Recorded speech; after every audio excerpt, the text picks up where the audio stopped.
आदर्श शिक्षण समिति बाड़मेर द्वारा संचालित कक्षा ई शिक्षण में पढ़ने वाले सभी भैया बहनों का हार्दिक स्वागत अभिनंदन। आज हम विद्या भारती के पाठ्यक्रम में त्रयोदश पाठ क्षितौ राजते भारत स्वर्ण भूमि इस पाठ का अध्ययन करने वाले हैं।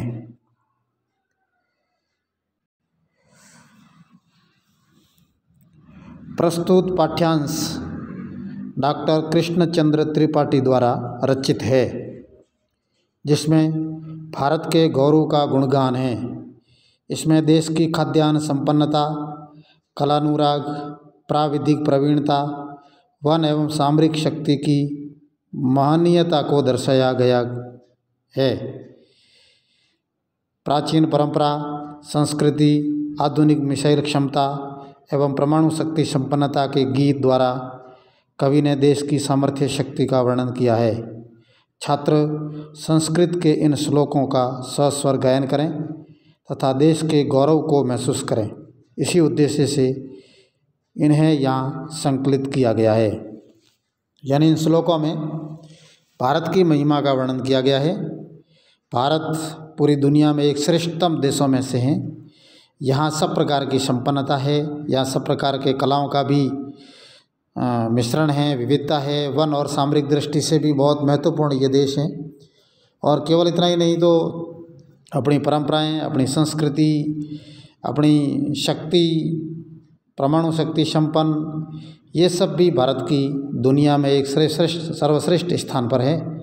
और उसी का गुणगान करते हुए यहाँ इस पाठ में वर्णन किया गया है। शब्दार्थ है सुपूर्णम यानी भरा हुआ, खाद्यान्न भांडम अर्थात खाने योग्य अन्न का भंडार, पीयूष तुल्यम अमृत जैसा, स्वर्णवद सोने की तरह, भांति यानी शोभा देता है, क्षितौ यानी धरती पर, राजते यानी शोभा देती है।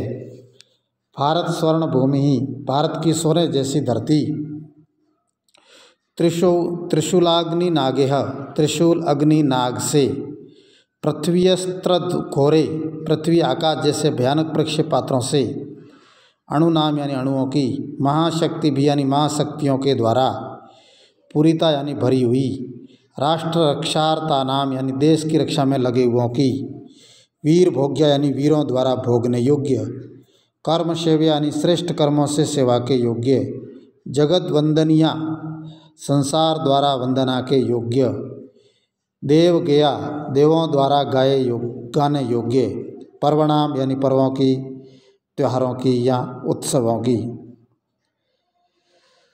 सुपूर्णम सदेवास्ति खाद्यान्न भाण्डे, नदीनां जलं यत्र पीयूषतुल्यं, इयं स्वर्णवद् भाति शस्यैर्धरेयं, क्षितो राजते भारत स्वर्ण भूमि।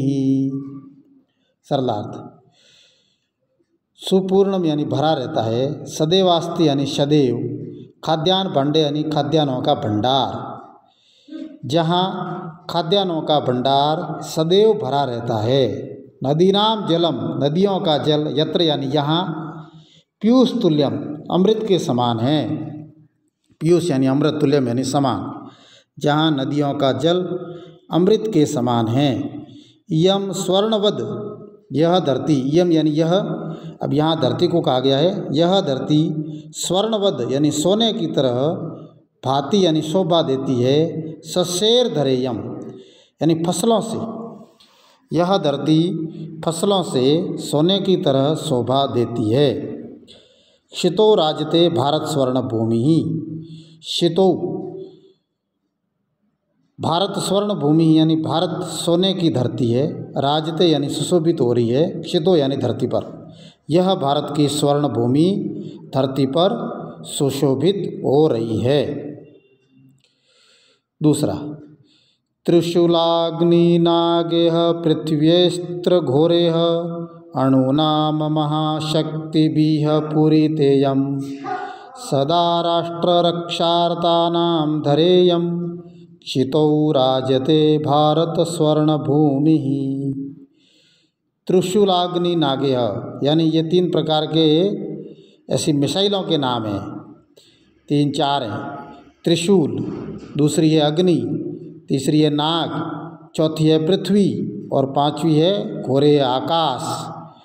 तो ऐसी 5 प्रकार की मिसाइलें अणु नाम यानी परमाणु शक्ति से, महाशक्ति भी यानी शक्ति से पूरी तरह में भरी हुई है।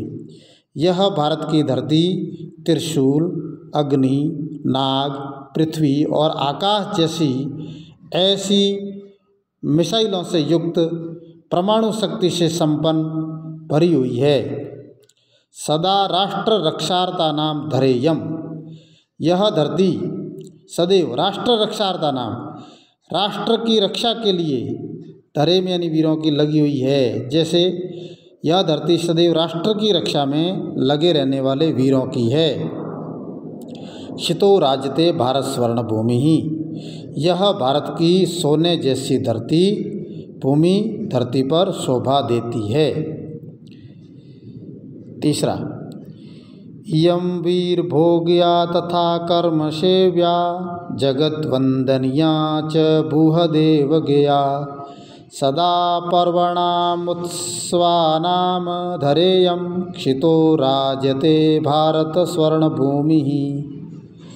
यम यानी यह वीर भोग्या, वीरों के द्वारा भोगने योग्य तथा कर्म सेवा और कर्मों के द्वारा सेवा के योग्य, जगत वंदनीय संसार के द्वारा वंदनीय, जगत यानी संसार, संसार के द्वारा वंदनीय, च भूदेव गेया और देवताओं के द्वारा गेया यानी गाने योग्य है।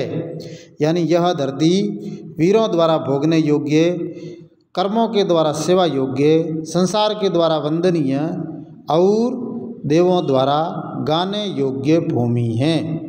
सदा पर्वणाम उत्सवानाम, यह धरती पर्वों की, पर्वणा यानी पर्वों की और उत्सवा नाम यानी उत्सवों की धरेयम यानी धरा रही है, धरती रही है। यह धरती पर्वों की और उत्सवों की, त्योहारों की धरती रही है। क्षितौ राजते भारत स्वर्ण भूमि ही, अतः भारत की स्वर्ण भूमि धरती पर शोभा पाती है। यानी भारत को स्वर्ण भूमि कहा है, सोने की धरती है। यहाँ सब प्रकार की खान है, ऐसी धरती है जो पूरी दुनिया में शोभायमान हो रही है। इस प्रकार की यह अपने भारत की धरती है। इस तीनों श्लोकों का अर्थ, हम सब श्लोक और अर्थ जो मैंने लिखा है यहाँ, इसको आप कॉपी में लिख देंगे। अब प्रश्नोत्तर है। पहला प्रश्न है, प्रश्नानाम उत्तराणि एक पदे लिखत। इयम धरा केह स्वर्णवद भांति, यह धरा किस प्रकार से सोने की तरह है, शोभा देती है। तो सस्य फसलों से। भारत स्वर्ण भूमि कुत्र राजते, भारत स्वर्ण की भूमि या सोने की धरती कहाँ सुशोभित हो रही है। तो क्षितो, क्षितो का मतलब था धरती पर। यम कैसा महाशक्ति भी पूरी था, यह किस प्रकार की महाशक्तियों के द्वारा सुशोभित है। तो अणुनाम, परमाणुओं की। यम भूह कस्मिन युतानाम अस्ति प्रबंधे अत्र किम सदैव सुपूर्णम अस्ति, यहाँ क्या सदैव भरा हुआ है। खाद्यान्न भांडम यानी खाद्यान्न का, अनाज का भंडार। दूसरा प्रश्न है, समानार्थक पदानि पाठात् चित्वा लिखत। ये शब्द लिखे हुए हैं और इसके आगे 3 शब्द लिखे हुए हैं। तीनों में से इस शब्द का कौन सा समानार्थक है, यानी उसके समानार्थ वाला कौन सा है, वो हमको यहाँ लिखना है। पृथ्व्याम, पृथ्व्याम यानी पृथ्वी पर। तो यहाँ शितौ पर्वतेषु और त्रिलोक्याम, तो इसमें से शितौ यानी पृथ्वी पर, इसका एक ही समानार्थक शब्द है। उसी प्रकार सुशोभते, लिखते, भाति और पिबती, तो भाति शब्द है वो सुशोभिता का समानार्थक पद है। बुद्धिमताम विपत्ति जनानाम, विपत्ति जनानाम यानी बुद्धिमताम का विपत्ति जनानाम है। पर्वणाम, उत्सवनाम, विपत्ति जनाम, तीनों में से एक। मयूराणाम, मयूराणाम का शिखी नाम, सुका नाम और पिका नाम। तो शिखी नाम का मतलब मोर होता है, सुका नाम का मतलब तोते होते हैं और पिका नाम का मतलब कोयल होती है। इस प्रकार से ये शिखी नाम मयूरा नाम का हो जाएगा। अनेक शाम, अनेक यानी अनेक बार, तो बहुनाम हो जाएगा। जना नाम वैज्ञानिक का नाम और बहुनाम, तो इसका उत्तर हो जाएगा बहुनाम। तो ये पहला और दूसरा प्रश्न हम सब कॉपी में कर लेंगे। इस प्रकार से ये 3 श्लोक मैंने यहाँ पुस्तक पाठ में दिया है। 3 श्लोकों को हम ठीक से पढ़ करके याद करेंगे और विशेष करके प्रतिभा प्रोत्साहन के जो भैया बहन परीक्षा दे रहे हैं उनको ये पाठ पढ़ना है, क्योंकि प्रतिभा प्रोत्साहन में ये पाठ आएगा, इसीलिए उनको विशेष तौर से ये पाठ करना है। बाकी बोर्ड की दृष्टि से यह बोर्ड में यह पाठ नहीं है, इसलिए एक बार ठीक से 3 श्लोकों को और अगले शेष बचे हुआ पाठ है वो अगले क्लास में हम सब अध्ययन करेंगे। धन्यवाद।